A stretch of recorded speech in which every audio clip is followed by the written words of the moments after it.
հայկական ժառանգություն։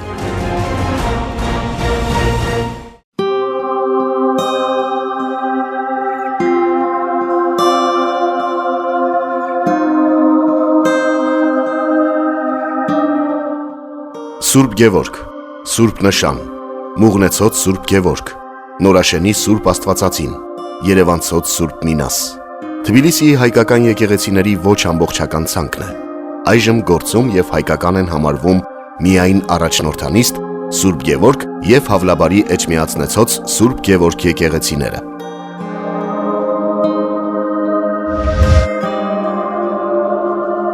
Հայկական Թիֆլիսը։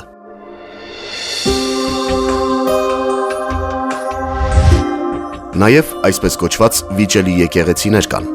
իսկ ժամանակին Վրաստանի մայրաքաղաք Թբիլիսիում կամ Թիֆլիսում հայերն Աստծո հետ հաղորդակցվելու համար բազմաթիվ տաճարներ ունեին, բայց նախ թեմի կազմավորման պատմության մասին։ Հայ առաքելական եկեղեցու վիրահայոց թեմն ընդգրկում է Վրաստանի Հանրապետության ամբողջ տարածքը։ Թեմի առաջնորդանիստը Թբիլիսիի Սուրբ Գևորգ եկեղեցին է։ Աղբյուրների համաձայն վիրահայոց թեմը հիմնվել է 12-րդ դարում։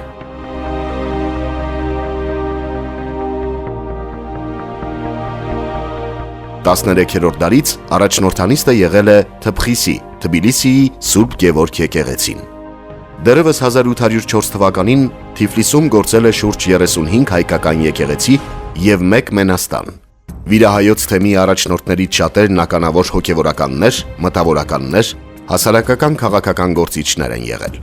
Վիրահայոց թեմի առաջնորդներից է եղել նաև Ստեփանոս arczepiskopos Արգուտյանը, որի օրոք Թիֆլիսում կառուցվել է թեմի առաջնորդարանը։ Սուրբ Գևորգ։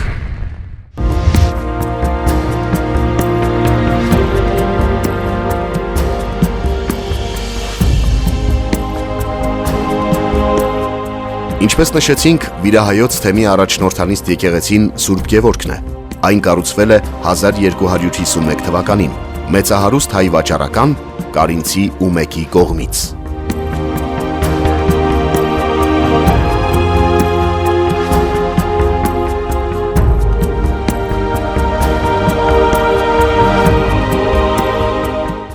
Նա Թիֆլիսում բնակություն է հաստատել 13-րդ դարասկզբին։ Եկեղեցին նախ վերանորոգվել է 17-րդ դարում, իսկ հետո երկու անգամ 19-րդ դարում 1832 և 1881 թվականներին։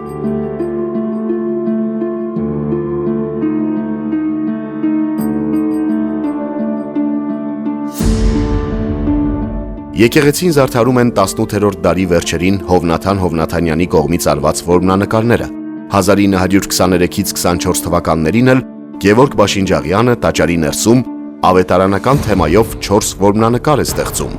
որոնք պատկերված են գմբեթը պահող 4 որմնասյուների պատերին։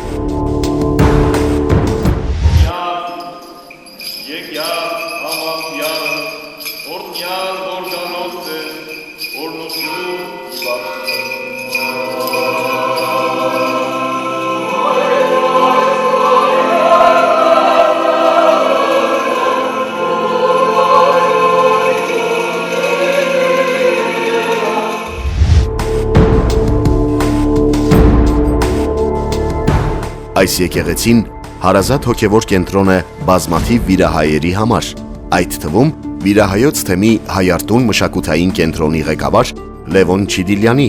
ով իդեպ Թբիլիսիում նկարահանումների գրեթե ամբողջ ընթացքում ուղեկցում էր մեզ և մանրամասներ ներկայացնում հայկական Թիֆլիսը իր հոգևոր և մշակութային ժառանգությամբ։ Վանքի ոչնչացումից հետո Սուրբ Գևորգը դարձավ վիրահայոց թեմի առաջնորդանիստ եկեղեցի և մինչև այսօրը ինքը առաջնորդանից եկեղեցի է։ Եկեղեցին բացառիկ երևույթ է, ինչպես նաև ճարտարապետական կոթող է։ Ինչպես տեսնում եք, հետաքրքիր այս որմնանկարները մոտավորապես 1300 քառակուսի մետր են կազմում։ Ամբողջը զարդարված է Հովնաթանյանների վրձինով և նաև հետո հետագայում նաև Բաշինջաղյանն է ավելացրել իր որմնանկարները այս եկեղեցում։ Չմոռանանք նշել, որ եկեղեցու բակում է ամփոփված Սայաթ Նովայի աճյունը։ 1957 թվականին Տեղափոխվել եւ Սուրբ Գևորգ եկեղեցու բակում հողին են հանձնել նաեւ հայազգի 4 անվանի զորավարների՝ Միքայել Լորիս Մելիքովի, Արշակ Տեր-Ղուկասովի, Իվան Լազարևի եւ Բեհբուդ Շելկովնիկովի աճյունները։ Ամեն տարի վիրահայությունն այստեղ նաեւ գեղեցիկ տոն է նշում՝ Վարդատոն, որը նվիրված է Մեծն Սայաթ-Նովային։ Էջմիածնեցոց Սուրբ Գևորգ։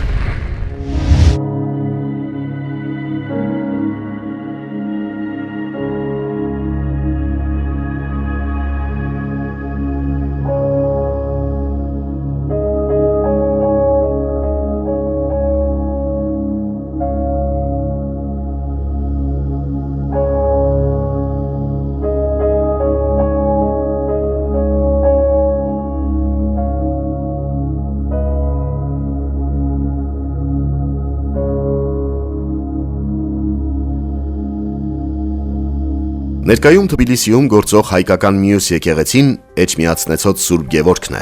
որը կոչում են նաև Սուրբ Էջմիածին, Նոր Էջմիածին։ Թբիլիսիի Հայաշատ Հավլաբար թաղամասում գտնվող եկեղեցին կառուցվել է 1805 թվականին, այլ տեղեկություններով 1806-ից 1809 թվականներին տեղի բնակիչների ծախսերով։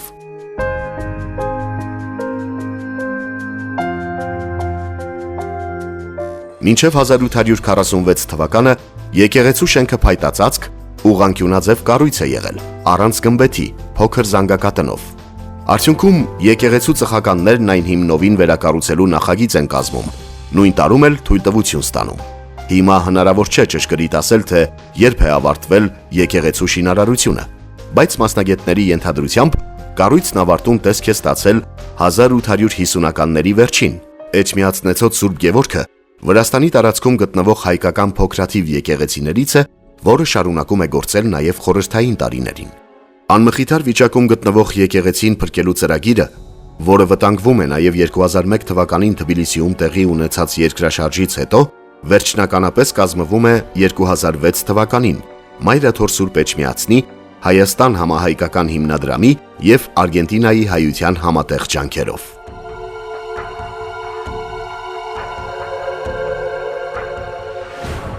Երկարամյա հիմնանորոգման աշխատանքներն ավարտվում են 2010 թվականին, ինչից հետո ամենայն հայոց Գարեգին II կաթողիկոսի հանդիսապետությամբ այն վերաօծվում է։ Սուրբ Էջմիածին եկեղեցին հիմնադրվել է 1805 թվականին։ 1850 թվականին վերակառուցումից հետո արդեն ստացել է այսօրվա տեսքը, դարձել է գմբեթավոր եկեղեցի։ Ի սկզբանե եկեղեցին օծված էր որպես Սուրբ Գևորգ, բայց դարերի ընթացքում մարդիկ միշտ անվանել են եկեղեցուն Էջմիածինցոն Սուրբ Գևորգ, իսկ հետագայում միայն Էջմիածին էին ասում, Էջմիածին եկեղեցի։ 2011 թվականին վերաօծումից հետո ամենայն հայոց կաթողիկոսի ձեռամբ եկեղեցին օծվեց որպես Սուրբ Էջմիածին եկեղեցի։ Ասեմ, որ եկեղեցին ոչ մի անգամ չի փակվել, նույնիսկ կոմունիստական շրջանում եղել է գործող հայկական եկեղեցի։ Եվ արդեն 2011 թվականին եկեղեցու բակում կառուցվեց Վիրայոց թեմի Հայարտուն մշակույթի, կրթության և երիտասարդության կենտրոնը։ Վրաստանի մայրաքաղաքի մյուս եկեղեցիներն արդեն կամ խոնարհված են, կամ քանդման եզրին, կամ վրացականացված ու պատկանելության վեճի առարկա։ Եթե 1930 թվականներին Բերիայի հրամանով 11 հայկական եկեղեցիներ են ոչնչացվել, ԽՍՀՄ-ի փլուզումից հետո այստեղ թիվ 1 խնդիրը դարձել է բռնի վրացականացումը։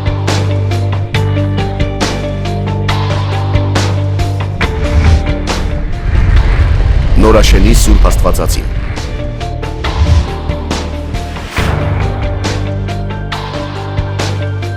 Վիճահարույց եկեղեցիներից մեկն էլ Նորաշենի Սուրբ Աստվածածինն է։ Առաջնորդանիստ Սուրբ Գևորգ եկեղեցուց քիչ հեռու գտնվող Հոյակերտ այս տաճարը կառուցվել է 1507 թվականին։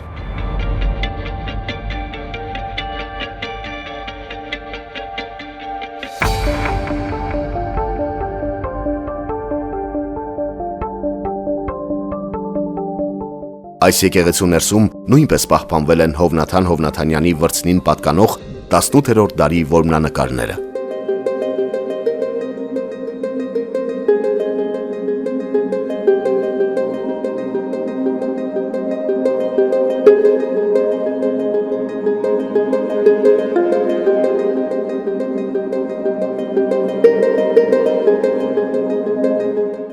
Տարիներ շարունակ եկեղեցին կարելի ասել անտերության էր մատնված։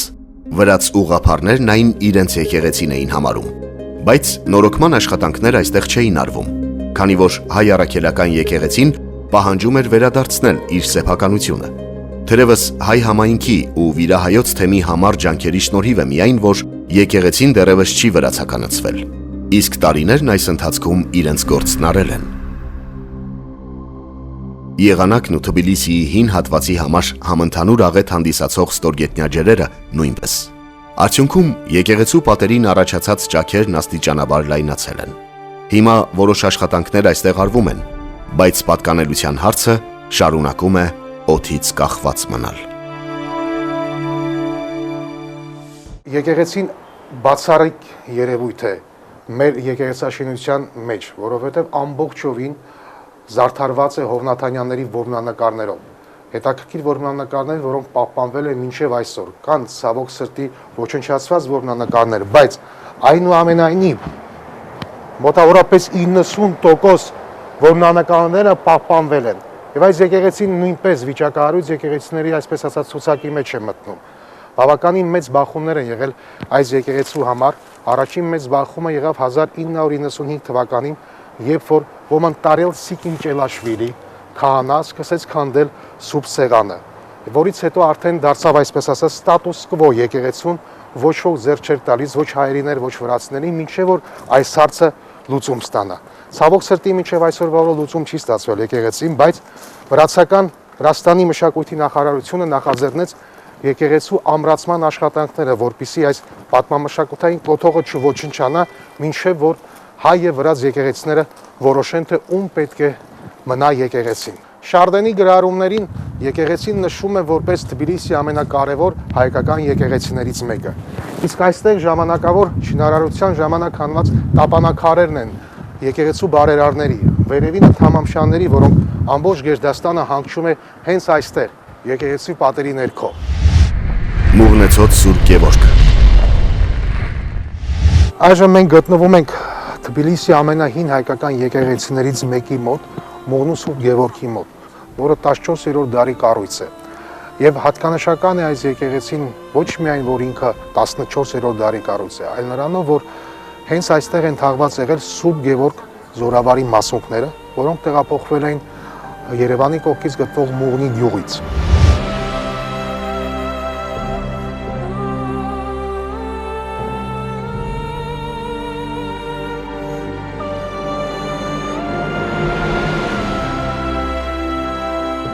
Սա մեկն է այն 5 եկեղեցիներից, որը վիրահայոց թեմին վերադարձնելու նպատակով Սուրբ Էջմիածնի եւ թեմի կողմից բազմաթիվ դիմումներ են հղվել Վրաստանի ղեկավարությանը, պատրիարքարանին, միջազգային կազմակերպություններին։ Գմբեթավոր այս եկեղեցին կառուցվել է 1356 թվականին։ 1763 թվականին Մուղնեցոտ Սուրբ Գևորգը հիշատակվել է որպես Հաղպատի թեմի մեջ ներառված Թիֆլիսի 7 եկեղեցիներից մեկը։ 1789-ին եկեղեցու արևմտյան մասում կառուցվել է զանգակատունը։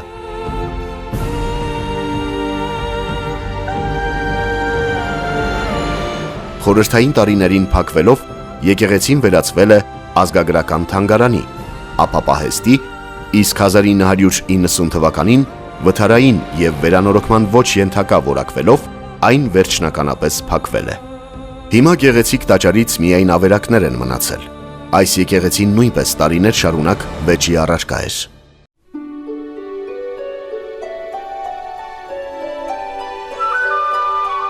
Մինչ պետական եւ հոգեվոր իշխանությունները պատկանելության հարց էին լուծում, 2009 թվականի նոյեմբերի անձրևոտ մի գիշեր այն փլուզվեց։ Հայ առաքելական եկեղեցու վիրահայոց թեմը կատարվածի համար պատասխանատու է համարում Վրաստանի պետական կառույցներին։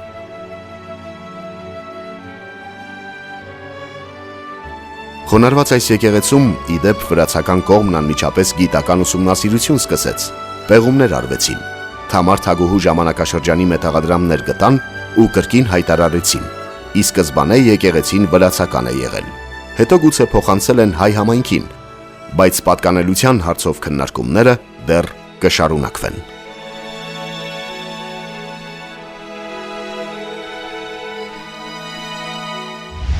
Եվ հենց այս եկեղեցու մասին հետաքրքիր մի երգ է նվիրել իր ժամանակին Սայաթնովան։ Եվ այս եկեղեցիներից մեկն է, որ նշվում է Շարդենի ճանապարհորդության ժամանակ։ Ցավոք սրտի եկեղեցին, ինչպես մյուս եկեղեցիները 1930-ականներին փակվեց, հետո արդեն ծառայում էր որպես թանգարան, իսկ արդեն 2009 թվականին ամբողջության խոնարհվեց եւ այսօր ունի այսօրվա տեսքը։ Սուրբ նշան։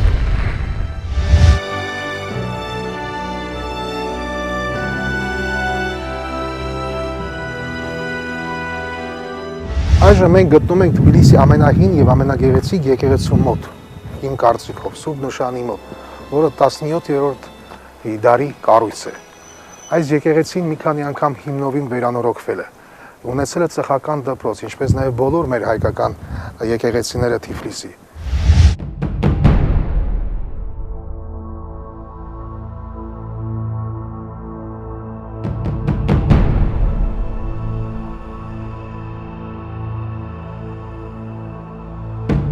Այս եկեղեցում նույնպես իրենց հետքն էին թողել Հովնաթանյանները։ Զանգակատունն ամբողջությամբ պատված էր հրաշալի որմնանկարներով։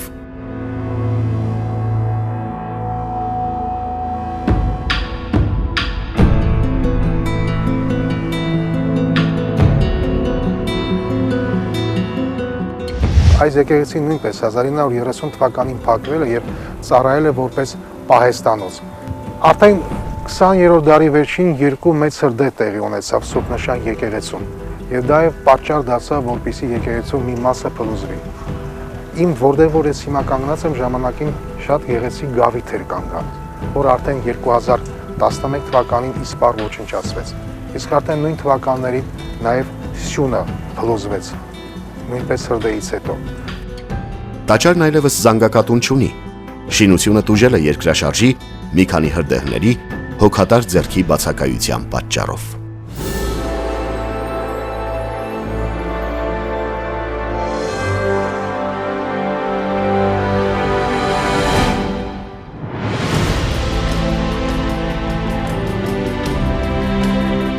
Այս եկեղեցին նույնպես մնում է այն վիճակառույց եկեղեցիներից մեկը, որ թեման արդեն 20 տարի է պահանջում է, որպեսզի վերադարձնեն իրեն։ Ցավոք սրտի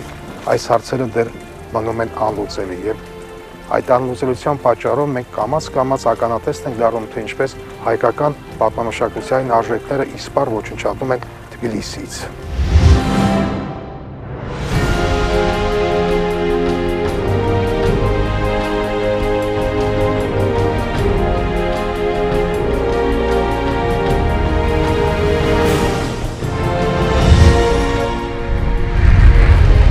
Երևանցոց Սուրբ Մինաս։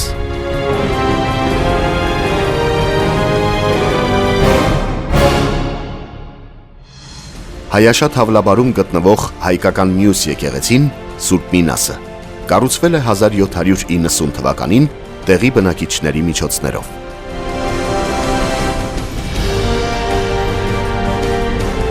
Սկզբում եկեղեցու շենքը մեծ չի եղել եւ շուրջ 1 դար անց 1870 թվականին որոշվել է մեծացնել այն։ Վերակառուցումն ավարտվել է 1883 թվականին։ Գոյության ընթացքում հոգևոր այս տաճարը բազմաթիվ փորձությունների է ենթարկվել։ Հարձակումների, թալանի, կորցրել է նաև գմբեթը։ Արդեն խորհրդային տարիներին 1924 թվականին Թիֆլիսի գործադիր կոմիտեի որոշմամբ եկեղեցին փակվում է։ Շենքը հանձնվում է երիտասարդ լենինյաններին որպես շրջանային ակումբ օգտագործելու նպատակով։ Հետագա տարիներին եկեղեցու շենքը կարի արտադրամասի են վերածում։ 1990-ականների կեսերից Սուրբ Մինաս եկեղեցին ամայի է։ Մի քանի անգամ այս եկեղեցում կազմակերպել են շաբաթօրյակներ, բայց ցավոք սրտի չկարողացանք պահպանել տանիքը, որը փլուզվեց 2014 թվականին։ Հետաքրքիր պատմություն կա նաև այս եկեղեցու հարակից տարածքի հետ, որտեղ որ գործել է Մարիամյան Հովնանյան հայտնի դպրոցի մասնաճյուղը։ Եկեղեցու բակում բնակություն հաստատած ընտանիքներն այնտեղ անպետք իրեր են պահում։ Մի քանի անգամ էլ շենքում հրդեհ է բռնկվել։ Թբիլիսիի հայ համայնքի ակտիվիստների եւ թեմի ջանքերով եկեղեցու տարածքը մի քանի անգամ մաքրվել է, բայց մի շատ կարևոր խնդիր՝ պատկանելիության հարցը դեռևս օդում կախված է։ Սուրբ Մինասը նույնպես վիճելի համարվող հայկական եկեղեցիների շարքում է։